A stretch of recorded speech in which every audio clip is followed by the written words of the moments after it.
Hi, everyone. Welcome back to the English Learning Podcast.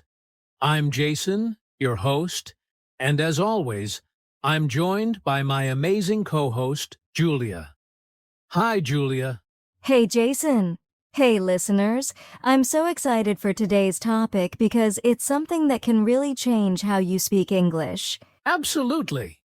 Today, we're talking about a powerful idea. Fluent thinking leads to fluent speaking. Now, many learners focus a lot on grammar rules or memorizing vocabulary, but what if I told you that the way you think in English is just as important, if not more important, than just knowing words? Yes, it's true. If your mind is slow or stuck, your speaking will be slow and stuck too. But if you train your brain to think fluently in English, your speaking becomes smooth and confident. That's right. So in this episode, we're going to explore what fluent thinking really means, how it connects to your speaking skills, and most importantly, some practical tips you can start using today to improve both. And we'll share stories and examples too, so you'll see how this works in real life.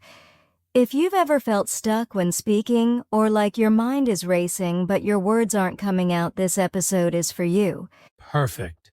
So, grab a cup of tea or coffee, get comfortable, and let's dive into the world of fluent thinking and how it can unlock your fluent speaking. Ready, Julia? Ready, let's go! All right, Julia. Let's start with the basics. What exactly do we mean by fluent thinking? It sounds a bit abstract. How would you explain it to our listeners? Good question, Jason. Fluent thinking is basically the ability to think smoothly and quickly in English without having to stop and translate from your native language. It means your brain is working in English, not just using English words. So, it's like when you're thinking in your first language, but instead of that, you're doing all your thinking directly in English? Exactly. Think about it like this: when you speak your native language, your thoughts just flow naturally, right? You don't have to pause and look up words or check grammar rules in your head. Fluent thinking means training your mind to have that same flow in English. That makes a lot of sense. So it's not just about memorizing words or practicing sentences, but about how fast and naturally your brain can create ideas in English. Yes, it's like the difference between slowly assembling a puzzle piece by piece and seeing the whole picture right away.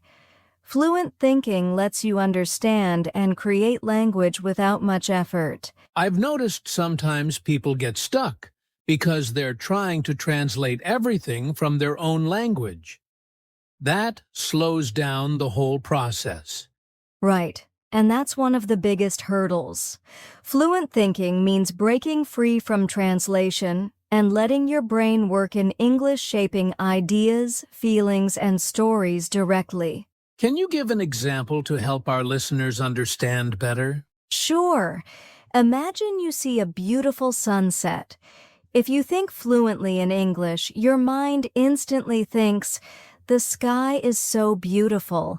The colors are amazing." But if you translate, you might first think the sentence in your own language, then try to find the right English words, which takes more time. That delay is exactly what causes hesitation when speaking. Yes, and fluent thinking is training yourself to avoid that delay. Your brain gets used to English patterns, vocabulary, and expressions so well that it works on its own without that extra step. That sounds like the ultimate goal for any English learner. Definitely. And the good news is, anyone can develop fluent thinking with practice and the right techniques, which we'll talk about later in the episode. Awesome. So now that we know what fluent thinking is, next we'll explore how it connects directly to fluent speaking. So Julia, now that we understand what fluent thinking is, how exactly does it connect to fluent speaking? Why is it so important? Great question, Jason. The connection is actually very simple but powerful. Fluent thinking creates fluent speaking. If your thoughts flow smoothly in English, your words will follow naturally. But if your thoughts get stuck or slow, your speaking will too. That makes sense. It's like the brain is the engine, and the mouth is the car. If the engine works well, the car moves smoothly. If the engine is slow, the car can't go fast. Exactly. When you think fluently, your brain sends clear, fast signals to your mouth and tongue. This helps you speak with confidence and without long pauses. I remember one of my English learners told me that when she tried to speak, she kept hesitating because she was translating her thoughts word by word. So she sounded slow and nervous. Yes, that's very common. When your mind isn't used to thinking directly in English, you spend a lot of time planning your sentences instead of just speaking. This breaks the flow and makes speaking stressful. And that stress can make you even more stuck. It becomes a cycle. Right? But when you train yourself to think fluently, you break that cycle. Speaking becomes more automatic because your brain has already formed the sentences naturally. So fluent thinking is kind of like rehearsing your speech inside your mind before you say it out loud. Yes, and even better, it's spontaneous. It's not rehearsed memorization. It's your brain creating sentences and ideas instantly. That's huge. So, for learners, focusing on fluent thinking can help reduce that nervousness and hesitation during conversations. Absolutely. The more you practice thinking in English, the more comfortable you become, and the more your speaking improves without extra effort. Can you share an example of how someone might practice this connection in everyday life? Sure. For example, if you're waiting in line or walking, try to describe what you see or what you're feeling in English inside your head. This builds fluent thinking. Then, when you speak, your brain is already trained to form those thoughts quickly. That's a practical tip. So, the key takeaway is fluent thinking is the foundation. Without it, fluent speaking is almost impossible. Exactly. Fluent thinking is like the invisible engine behind your spoken English. Perfect. Next, let's talk about what stops people from thinking fluently and how to overcome those barriers. All right, Julia, now that we know how important fluent thinking is, let's get real for a moment. What are some of the biggest barriers that stop learners from thinking fluently in English? Good point, Jason. There are quite a few, but I'd say the biggest one is translation. Many learners still think in their native language and then try to convert everything into English. This takes extra time and slows down the whole process. Yeah, I've seen that a lot.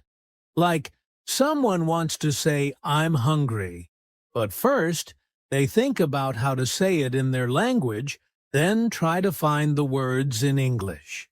Exactly. And that extra step causes hesitation and breaks the flow. Another barrier is overthinking. Learners often worry about making mistakes or about grammar rules while they're speaking. Right, and that fear can freeze their thoughts.